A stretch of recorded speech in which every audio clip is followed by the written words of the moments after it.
सुनो, एक पुराने जमाने की हिकायत है, मैं सुना देता हूं। सुना है कि मूसा अलैहिस्सलाम के पास एक खातून आई, उसके बच्चे नहीं थे, औलाद नहीं थी। उसने आकर के कहा कि आप दुआ कर दे, अल्लाह मेरे हिस्से में बेटा दे दे, बेटी दे दे, कुछ तो औलाद मिले। आपने देखा और कहा तेरी तकदीर में औलाद लिखी नहीं गई, लौहे महफूज में तकदीर में तेरे औलाद नहीं है। वो खातून वहां से मायूस लौटी, रोती गिड़गिड़ाती हुई जा रही थी। बीच रास्ते से गुजरते हुए उसका एक दुर्वेश के पास से गुजर हुआ। एक फकीर अल्लाह की याद में एक दरख्त के नीचे बैठा रहता था। तवज्जो, उसने देखा और पूछा खातून क्यों रो रही है? उस औरत ने कहा ऐसा ऐसा है, मैं बरसों से बे औलाद हूं, औलाद मांगने गई, तो मुझे बताया गया कि मेरी किस्मत में औलाद नहीं है। उस दुर्वेश ने कहा घबरा मत, ना उम्मीद ना हो, मायूस ना हो, रब तबारक व तआला चाहे तो उसका लिखा हुआ है, वो फिर लिख करके अता भी फरमाते। जा अपने घर सजदा कर, मैं दुआ करता हूं। वो औरत गई, रोज सजदा करती थी, दुआ करती थी, और ये दुर्वेश इधर उस खातून के लिए दुआ करता था। फकीर चंद ही दिनों के बाद उस औरत के घर में हमल के आसार, और चंद दिनों के बाद एक खूबसूरत बेटा पैदा हुआ। खातून को बेटा मिल गया, वो खुशहाल, थोड़े दिन उसकी तरबियत करती है। चंद दिनों के बाद दूसरा बेटा भी हुआ, फिर चंद सालों के बाद तीसरा बेटा भी हुआ, चौथा भी हुआ, पांचवा भी हुआ, छठा भी हुआ, सातवां भी हुआ। 7 बेटे हुए। एक दिन हजरत मूसा वहां से गुजर रहे थे, देखा इस खातून को, पूछा ये किसके बच्चे हैं? औरत ने कहा मेरे हैं। तेरे हैं? तू ही वो औरत है जो औलाद के लिए शिकायत लेकर आई थी। कहा मैं ही हूं। कहा फिर कैसे आ गए तेरी औलाद? कहा बस दुआ है किसी बुजुर्ग की और अल्लाह की अता है। अल्लाह जिसे चाहे औलाद अता करे, जिसे चाहे अता करे। मूसा अलैहिस्सलाम अल्लाह करीम की बारगाह में अर्ज करते हैं, मौला मैंने जो देखा था वो गलत था या ये औरत झूठ बोल रही है? रब ताला की तरफ से जवाब आया कि तुमने जो देखा था वो भी सही था, औरत जो बोल रही वो भी सही। कैसे इसको औलाद हुई?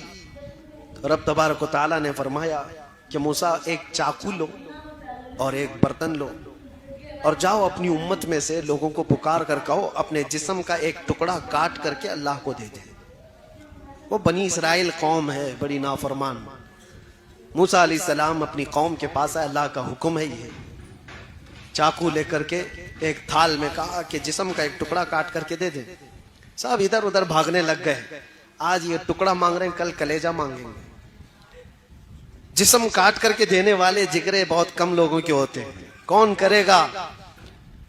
शाम हो रही थी, आपका गुजर उसी दुर्वेश के पास से हो रहा था। उस दुर्वेश के कानों में आवाज पड़ी तो वो खड़ा हो गया, कहा ए अल्लाह के नबी, क्या रब ताला ने जिस्म का हिस्सा पूछा है, टुकड़ा पूछा है? कहा हाँ। कहा ये बर्तन दीजिए, और चाकू भी ले लिया। और उसके बाद जल्दी से खड़े होकर इधर से काटा, इधर से काटा, इधर से काटा, जिस्म के जगह जगह से पूरी तेज चाकू से काटते काटते छलनी कर दिया। टुकड़े निकालता गया, पूरा लहू लहान हो गया। मूसा अलैहिस्सलाम ने कहा अरे नादान, हुक्म हुआ है एक टुकड़ा देने के लिए, जिस्म का इतने क्यों काट दिया? कहा आपने ये तो नहीं बताया कि रब को मेरे जिस्म का कहां का हिस्सा चाहिए, किस जगह का हिस्सा चाहिए। मैं सब निकाल कर रख दिया हूं ताकि कोई टुकड़ा तो उसे पसंद। ये फना, अल्लाह की बारगाह में जो फना है, अल्लाह का जो हो गया। तब रब तबारक व तआला ने फरमाया ऐ मूसा, जो मेरी मोहब्बत में अपने जिस्म के टुकड़े निकाल सकता हो, उसकी दुआ पर मैं क्या किसी को औलाद नहीं दे सकता? उसकी दुआएं रब तबारक व तआला के हुजूर जाती हैं। इसीलिए कहा गया खुद ही को कर बुलंद इतना कि हर तकदीर से पहले खुदा बंदे से खुद पूछे बता तेरी रजा क्या है। ये मकाम कब आता है? जब तुम जमे रह जाओ, डटे रह जाओ, अल्लाह रब्बुल इज्जत की ज़ात पर ईमान यकीन के साथ कामिल रखो। बहुत सारे वसवसे शैतान डालता है, बहुत सारे वसवसे डालता है। आप कहते हैं ना कि हमारा यकीन है अल्लाह की ज़ात पर। हजरत राबिया बसरिया रदी अल्लाह तआला अन्हु के पास एक बुजुर्ग आए, उनसे कहा कि माँ दुआ करो हमारे लिए। हजरत राबिया ने पूछा क्या दुआ करो? कहा इतनी दुआ करो अल्लाह हमसे राजी हो जाए।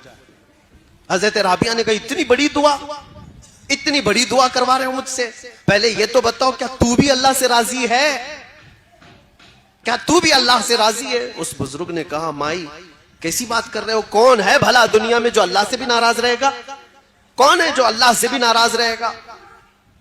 हज़रत राबिया मुस्कुराने लगी और कहने लगी ए बंदे खुदा, बहुत लोग हैं जो अल्लाह से नाराज हैं, ये कहते हैं अपने रब को अल्लाह कहते हैं, ये नाराज है, राजी नहीं है अल्लाह से। कहा ऐसा कैसे हो सकता है? कहा हो तो सकता है, करते हैं। थोड़ी सी ज्यादा गर्मी आई तो कहती ये कैसा खतरनाक मौसम आ गया, बारिश आई तो कहती बेमौसम के बारिश आ गई। यानी तुम इस बात पर राजी नहीं हो, तुम मशवरा दोगे कि अल्लाह कब बारिश बरसाए कब ना बरसाए, तुम्हारा क्या दखल है? तुम थोड़ी सी गर्मी आती है तो हाय हाय करते हुए लोगों को शिकायत करते हो। अगर अल्लाह से राजी होते तो उस रब की शिकायत दूसरों के पास नहीं करते। इनकी नाराजगी का हाल तो यह है, जब इनको अल्लाह देता है बेहिसाब देता है तो छुपा कर रखते हैं, किसी को नहीं बताते कितना माल है किसी के पास, छुपा कर रखते हैं। और जब छोटी सी बीमारी देता है तो 10 लोगों को कहते हैं मुझे बुखार हो गया, मुझे तकलीफ है, मुझे मुसीबत है। हज़रत राबिया कहती यही तो अपने रब से अगर राजी होता तो उसकी नेमतों को खोल खोल कर बयान करता और उसकी दी हुई मुसीबतों पर सब्र करता। अजीज़ा ने गिरामे वक़ार, आज की इस रात में आप सबसे यही गुजारिश करूंगा, ईमान की हिफाजत इस जमाने में बहुत बड़ा चैलेंज है तुम्हारे लिए। अल्लाह के नबी सल्लल्लाहु अलैहि वसल्लम ने फरमाया है एक जमाना मेरी उम्मत पर ऐसा आएगा कि ईमान पर इनको खड़ा रहना इतना मुश्किल हो जाएगा जैसे हथेली पर अंगारा लेकर खड़ा होना मुश्किल है। वो दौर आ चुका है, वो दौर आ चुका है। तुम्हें अपने ईमान के साथ बाकी रहना, कायम रहना। आज का दौर तो निकल जाएगा, ऐसे वैसे तुम भी बूढ़े हो जाओगे, अभी मौत आ जाएगी। अगली जो नस्ल आने वाली है उनका सोचो, उनका सोचो। क्या आज हालात ऐसे नहीं कि कलमे पर, अजान पर, हुजूर के नाम पर, कुरान के औराक पर, मज़ारात औलिया पर, इस्लाम के शायर पर, हर चीज पर हमले नहीं है, हर चीज पर हमले। और इसमें से एक जमात ऐसी बन जाएगी जो सेकुलर बन जाएंगे, टोपी दाढ़ी रखने वाले वो सेकुलर बन जाएंगे और कहेंगे ठीक है हम भी बार बार ला इलाहा इल्लल्लाह नहीं पढ़ेंगे, ठीक है हम आज़ानें भी बंद कर लेंगे, ये भी निकाल लेंगे वो भी निकाल लेंगे, हम न्यूट्रल हो जाएंगे। वो एक जमात ऐसी बन जाएगी, अल्लाह उस शरीर जमात से हमारी हिफाजत फरमाए। वो मुनाफिकीन की जमात होगी, मुनाफिकीन होंगे जिनका दिल कुफ्र कर चुका होगा, जिनका दिल गैर खुदा को राजी करने के लिए अपने खुदा को छोड़ चुका होगा। आपका दिल ऐसा होने ना पाए, मौत करीब है, क़यामत करीब है। नौजवानों अपने ईमान की हिफाजत करो। कुरान में रब ताला फरमाता है इन्नल्लाह ला यग़फिरु अन युश्रक बिही व यग़फिरु मा दून ज़ालिका लिमन यशा। अल्लाह फरमाता है उसके साथ किसी ने किसी को शरीक किया, शिर्क किया तो अल्लाह उसको कभी माफ नहीं करेगा, और उसके अलावा जो भी गुनाह किया है अल्लाह सब माफ करेगा। जो भी गुनाह हुआ है अल्लाह सब माफ करेगा। यहां तक के जिन्होंने हजरत अमीर हमजा को कत्ल किया, वहशी, उनके मुतालिक ये आयत आई थी, वो आए बारगाह रिसालत में आप सल्लल्लाहु अलैहि वसल्लम में कहने लगे मुझे अमान दे दीजिए। हुजूर के चचा को जिसने कत्ल किया है नेज़े से मारकर जंगे उहद में, फिर वो हुजूर की बारगाह में आए, कहा मुझे अमान दे दीजिए। नबी करीम सल्लल्लाहु अलैहि वसल्लम वो तो अजवदुन नास है, सखावत के बादशाह हैं। दिल खोल कर हुजूर ने फरमाया जा तुझे माफ कर दिया और अमान दे दिया। उन्होंने फिर ये सवाल किया कि क्या मेरे गुनाह माफ हो जाएंगे? तब अल्लाह ताला ने फरमाया शिर्क के अलावा जो कुछ भी किया है अल्लाह माफ करेगा। शिर्क के अलावा जो भी होगा अल्लाह माफ करेगा, लेकिन शिर्क को अल्लाह माफ नहीं करता। शिर्क है क्या चीज जो आज धीरे धीरे तुम्हारे महफिलों में लाई जा रही है, आज धीरे धीरे तुम्हारे मुआशरे में, सोसाइटी में लाई जा रही है। शिर्क ये है कि अल्लाह के अलावा किसी दूसरे को भी खुदा समझ लो या उसको भी कोई मकाम दे दो। रज़्ज़ाक़ कौन है तुम्हारा? कौन है रज़्ज़ाक़? क्या किसी और के बारे में भी यकीन रखते हो? रिज़्क़ कोई और भी देता है? किसी जगह सर झुकाने से रिस्क मिल जाएगा, किसी जगह तेल चढ़ाने से रिस्क मिल जाएगा। अल्लाह रज़्ज़ाक़ हकीकी है, वही रिस्क देगा। बीमारी वही देता है, शिफा भी वही देता है। इस बात पर जब तुम्हारा यकीन हो, जम जाओ, तो फिर दुनिया तुम्हें नहीं बहका पाएगी। एक साहब आए, काफी साल पहले की बात है, कहा पेट का बहुत दर्द होता था, बहुत दर्द होता था। इलाज कराता रहा।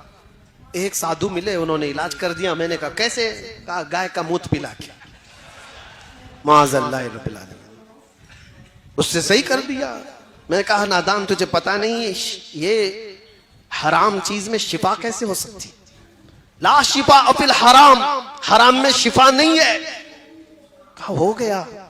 एक बात याद रखो, शैतान तुम्हारे दर्द को छुपा सकता है, मिटा नहीं सकता।